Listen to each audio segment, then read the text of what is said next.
احسن اقبال نے حکومت کی 2 سالہ کارکردگی کو ناکام قرار دیتے ہوئے نون لیگ کے خلاف سازش کرنے والے کرداروں کو سامنے لانے کا عندیہ دے دیا۔ پریس کانفرنس میں کہا کہ جمہوری مارشل لا طرز پر ملک نہیں چل سکتا، معیشت تباہ ہو کر رہ گئی، سی پیک محدود ہو گیا ہے۔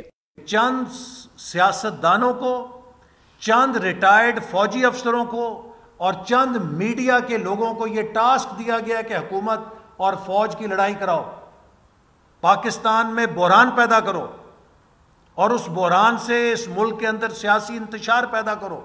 احسن اقبال نے کہا کہ عید الاضحیٰ کے بعد اے پی سی میں حکومت سے نجات کے لیے لائحہ عمل طے کیا جائے گا۔ عید کے بعد مسلم لیگ نون اے پی سی کے ذریعے تمام اپوزیشن جماعتوں سے مل کر انشاءاللہ اس حکومت سے نجات حاصل کرنے کے لیے ایک متفقہ حکمت عملی ہم اپنائیں گے۔